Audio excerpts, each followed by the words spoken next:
descendants of the first pioneers would be joined by new arrivals.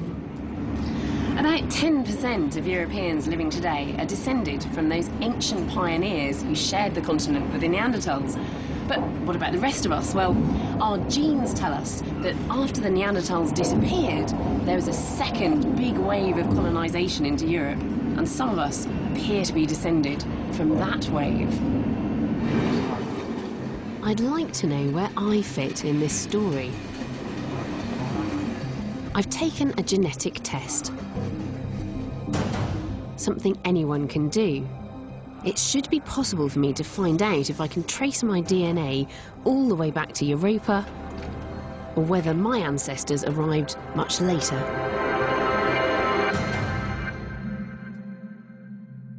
So I've got the results back of my DNA analysis, and they look extraordinarily complicated, even though this is actually only a tiny fragment of my genetic code. And I've also got the genetic code for Europe's first lady, Europa, here in front of me, so I can compare our DNA sequences. At first sight, we seem identical.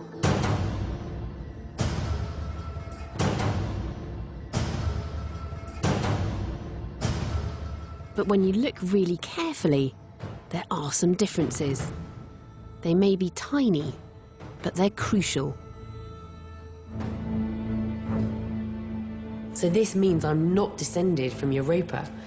And in fact, these mutations tell me that I'm descended from another European founding mother.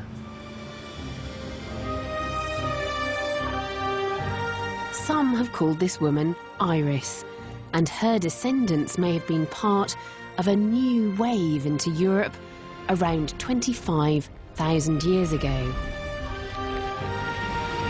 People that seem to have come from the East, bringing a new culture with them.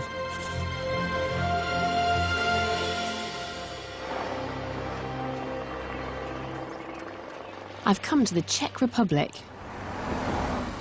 to the small village of Dolní Věstonice, famous for some big archaeological discoveries. So what do they reveal about this new culture?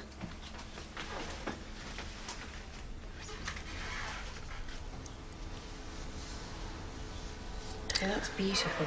So we've got several tasks like this in Central and Eastern Europe, which always have a very complex type of engraving.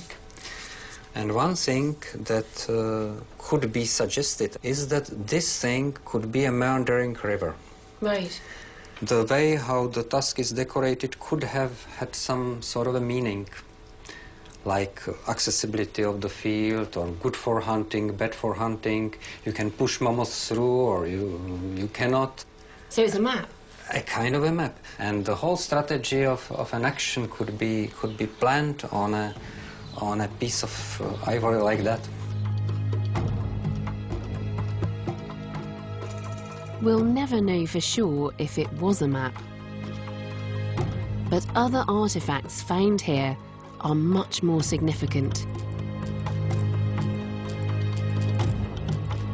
This is the Venus of Dolní Věstonice, one of the earliest pieces of pottery in the world.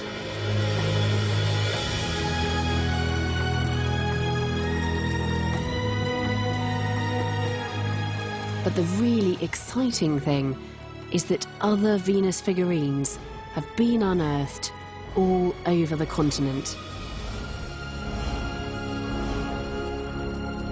What this means is that for the first time, people shared a distinct culture right across Europe.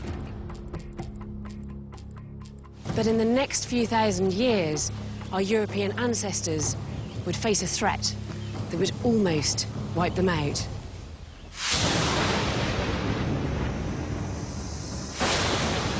Europe was about to experience devastating climate change, the peak of the Ice Age. Animals disappeared from the landscape and the ground froze over.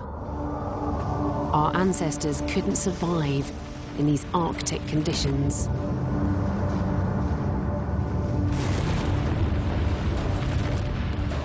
By 24,000 years ago, Britain was uninhabitable, covered in ice half a mile thick.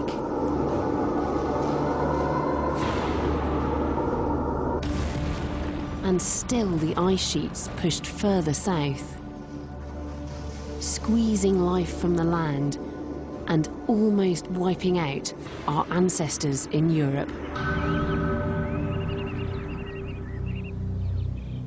This is the Vézère Valley in the Dordogne.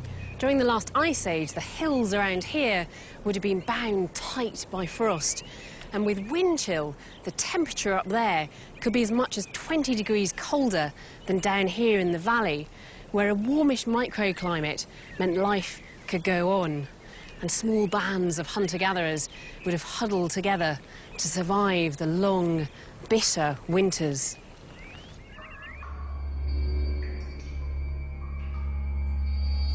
But they may not have survived at all had it not been for this.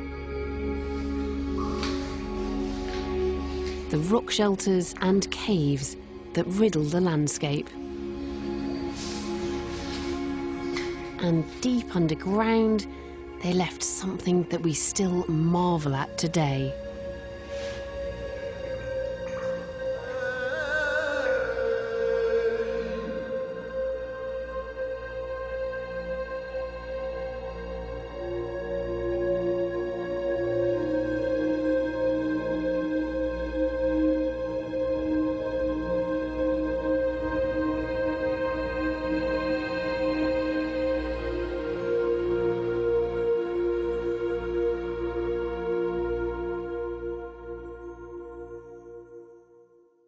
I'm in a cave called Peshmerl, which is stunningly beautiful.